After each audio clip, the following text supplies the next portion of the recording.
Halo Bray, kembali lagi di Gaptek.id dan di sebelah gua udah ada PC rakitan nih. Tapi kali ini gua nggak kepingin ngebahas PC rakitan atau nge-review PC rakitan. Tapi gua pingin ngasih tips ke kalian buat kalian nih yang lagi berencana mau beli PC baik itu baru ataupun bekas. Bahkan mungkin kalian bingung hal yang harus kalian cek terlebih dahulu itu apa selain soal fisiknya yang udah terpasang rapih dan udah bisa nyala terus booting ke OS atau ke Windows kalian. Jadi gue pengen bikin video soal itu, kira-kira apa aja sih yang perlu dicek, terutama yang penting-penting dulu aja nih. Karena kalau misalkan kalian itu belinya online terutama, itu kan kalian cuma punya batas 2 hari ya untuk nyelesain pesanannya. Jadi kira-kira apa aja yang perlu dites, dan sebenarnya ini juga biasa gue lakuin semisal gue dapet barang reviewan gitu, misalkan laptop contohnya, itu juga biasanya gue selalu ngelakuin ini untuk ngetes singkat, untuk ngecek aja ini barang memang sebenarnya berjalan beres atau enggak. Jadi kalian bisa ngerasa lebih aman dan lebih nyaman lah ketika bertransaksi, mau itu PC-nya baru ataupun PC-nya bekas. Video ini tentunya disupport oleh MSI, makanya ada PC yang isinya full MSI dan cakep banget di sebelah gua ini. Ini bukan PC yang sempat kemarin gua bahas ya, ini spesifikasinya berbeda. Spesifikasinya ini menggunakan Intel Core i9 13900K dengan motherboard MSI MAG B760 Tomahawk Wi-Fi DDR5, GPU-nya MSI GeForce RTX 4070 Ti Supreme X, coolingnya MSI MAG Core Liquid E360, power supply MSI MAG A850GL PCIe 580 Plus Gold, SSD MSI Spatium M480 Pro 1TB, casing MSI MPG Velox 100R, RAM-nya Kingston Fury Beast DDR5 2x32GB. Jadi spesifikasinya ini hampir mentok kanan semua ya, kecuali mungkin chipset motherboardnya. Cuma sebenarnya nggak masalah juga sih untuk motherboard dengan chipset B760 terus dipakai 13900K.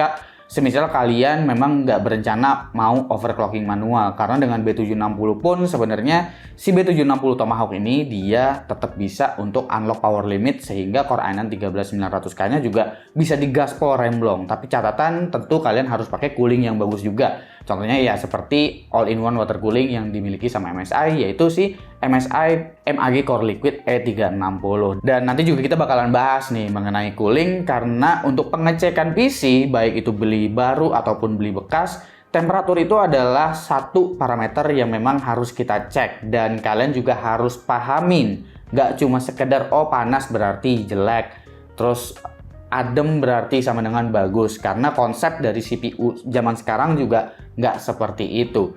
Nah, untuk ngeceknya kita tuh memerlukan beberapa tools, dan di awal-awal tentu kalian harus sudah mastiin ya, kalian cek fisiknya dulu pas barangnya udah nyampe. Apapun spesifikasi yang kalian pilih, yang kalian beli, tentu kalian gua harap udah mengetahui spesifikasi apa yang kalian pilih dan komponen apa aja yang kalian pilih di dalam spesifikasinya. Jadi gua harap kalian udah mengetahui masing-masing komponennya gitu. Jangan sampai kalian misalkan pakai cooling yang 200 ribuan, terus ngeliat temperaturnya tinggi atau performance-nya itu nggak terlalu kencang, terus kalian malah komplain. Jangan sampai kayak begitu. Jadi sewajarnya aja. Nah, kalau kalian udah ngecek fisik-fisiknya dan kalau diperhatiin kayaknya pasangnya udah pada bener nih, terus udah bisa booting juga ke OS, ini kalian memerlukan beberapa tools yang mungkin bisa membantu kalian untuk melakukan pengecekan PC, baik itu baru ataupun bekas ya. Tools yang akan gue list di sini ialah tentu yang pertama adalah hardware monitoring. Hardware monitoring ini gue bisa merekomendasikan pakai HP Info 64 ya. HP Info 64 ini biasa gue pakai karena sensor yang dibaca itu cukup detail dan bisa di logging. Nah, jadi kalau misalkan kalian logging, itu kalian bisa baca hasil lognya menggunakan log viewer generic, yang nanti gue bakalan sediain semua toolsnya itu di kolom deskripsi ya. Jadi kalian bisa logging itu, kalau kalian buka HP Info, itu di sebelah jam itu ada tanda kayak kertas plus gitu, itu untuk logging. Nanti hasil loggingnya itu bakalan ada file berbentuk CSV yang kalian bisa buka lewat log viewernya. Dan itu kalian bisa lihat detail banget tuh, mulai dari voltase, temperatur, clock speed, dan segala macam, itu kelihatan semua. Lalu selain hardware monitoring, juga yang bisa gua masukin dalam list ini adalah tentunya software benchmark. Di sini gua sih untuk pengetesan singkat palingan Silabase R23 aja untuk ngetes CPU. Ini ngetes CPU itu nggak cuma temperatur ya, tapi juga bisa ketahuan mengenai performance-nya. Karena kalau temperatur nih, sebenarnya CPU zaman sekarang itu kan banyak yang berjalannya di TJMX, kayak Ryzen 7000 series, dia bakalan jalan di 95 derajat Celcius terus gitu.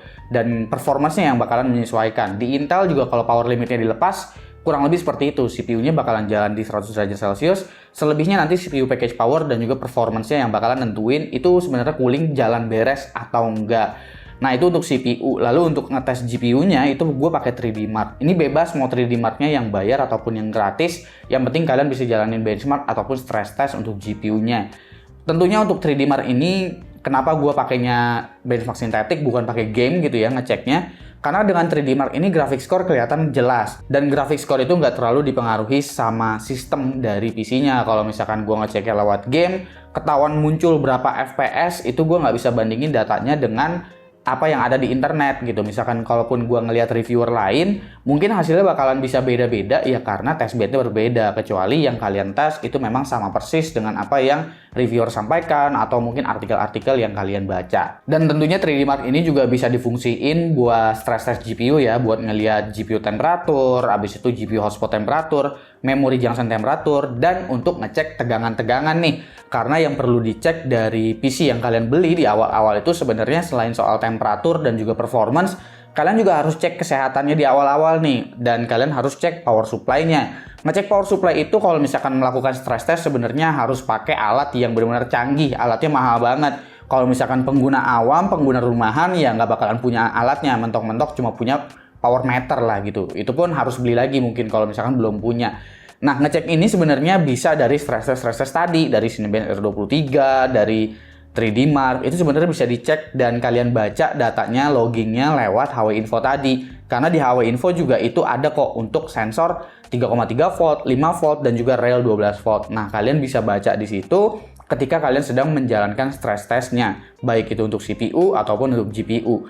Nah, untuk tegangan-tegangannya ini kalau bisa ya jangan sampai di bawah dari seharusnya. Misalkan rail 12 volt tapi jalannya dia di 11 kecil, itu nggak masuk toleransi sih menurut gua. Jadinya mungkin kalian harus perhatikan lagi kayak gitu.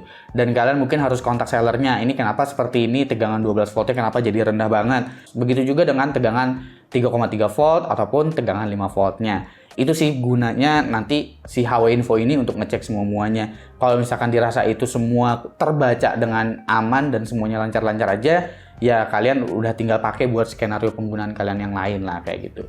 Nah, mungkin di sini biar nggak bingung, takutnya gue ngejelasin gitu doang bingung, gue bakalan contohin juga nih. Contohnya misalkan kayak di PC yang satu ini kan pakai Core i9 13900K. Coolingnya itu pakai MSI MAG Core Liquid E360. Ini all-in-one water cooling, sebenarnya kan ekspektasinya pasti kalian kalau yang awam, wah ini bakalan dingin banget. Sebenarnya nggak juga gitu. Misalkan nih gue jalanin Cinebench R23 gitu ya. Gue jalanin looping selama 20 menit. Itu kalian kalau misalkan spesifikasinya pakai Core i9 13900K kayak gini, jangan kaget kalau misalkan ngelihat CPU temperaturnya dia sempat hit di 100 derajat Celcius, habis itu nggak lamaan dia turun di 90 derajat Celcius.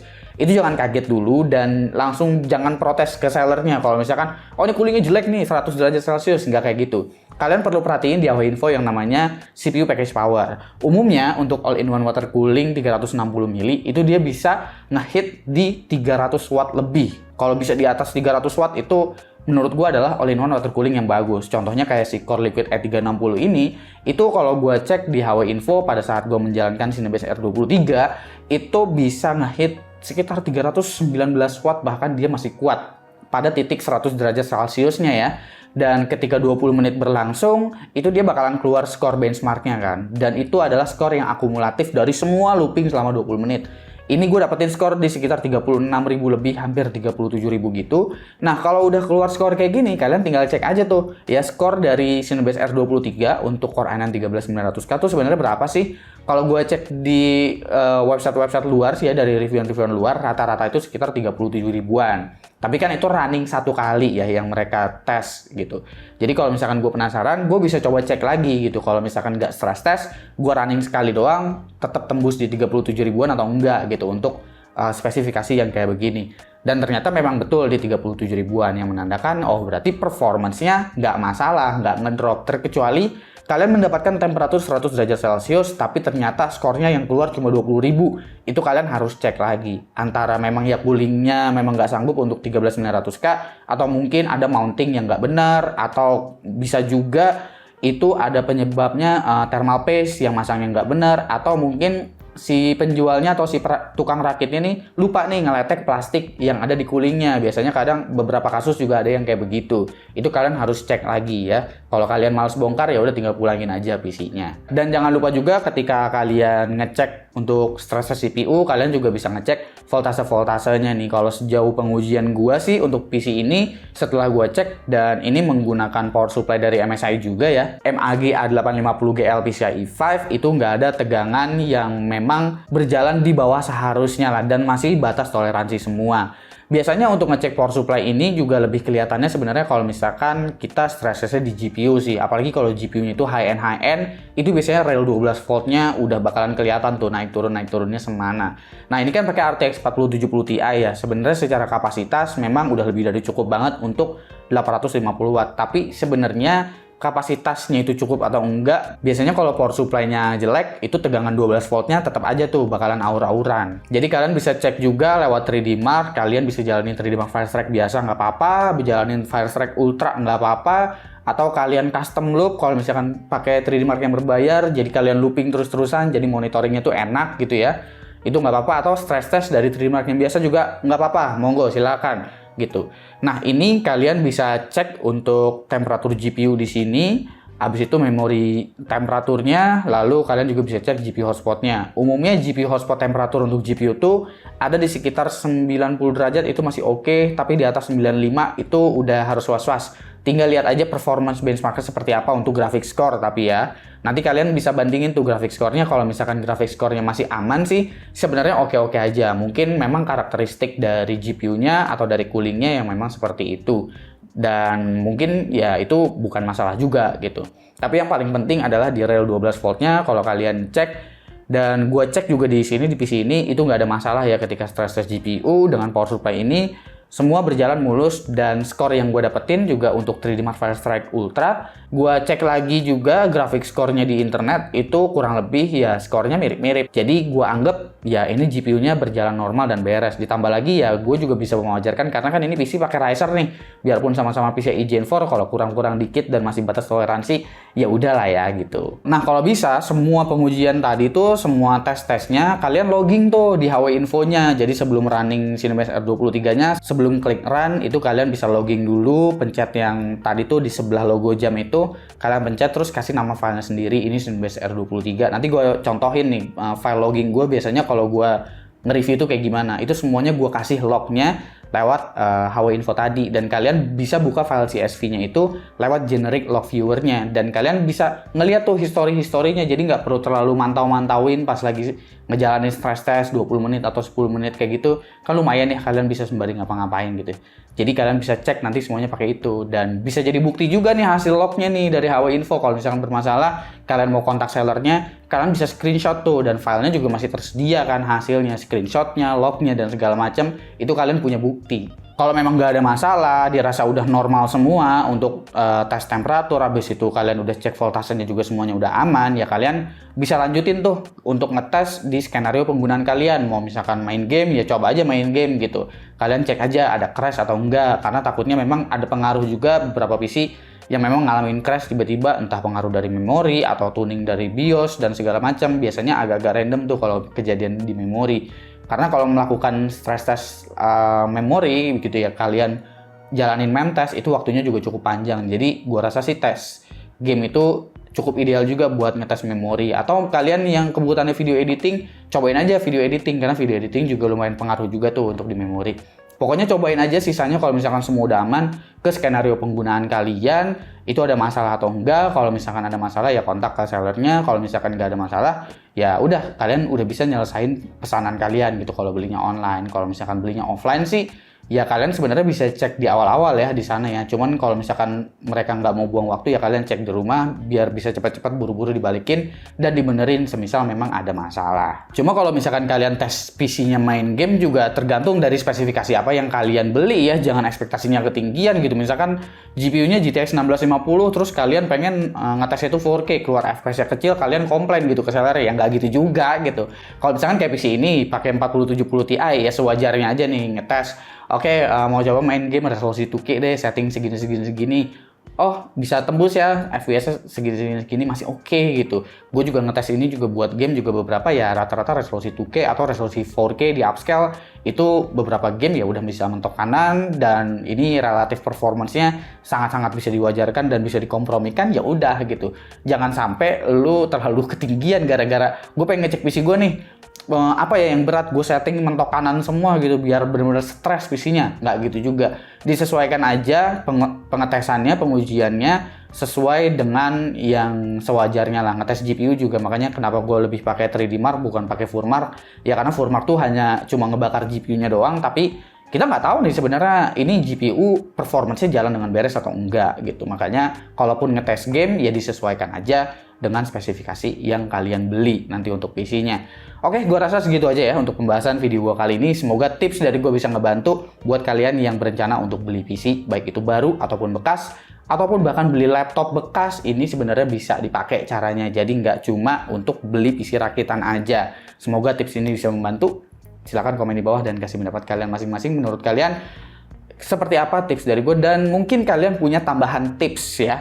Komen aja di bawah dan kasih tips-tips kalian kalau misalkan mau beli PC baru atau beli PC bekas, itu kira-kira ngeceknya apa aja dan apa yang dan gimana cara ngeceknya. Komen aja di bawah ya. Jangan lupa subscribe. Gue Supki, dan seperti biasa sampai jumpa di lain kesempatan.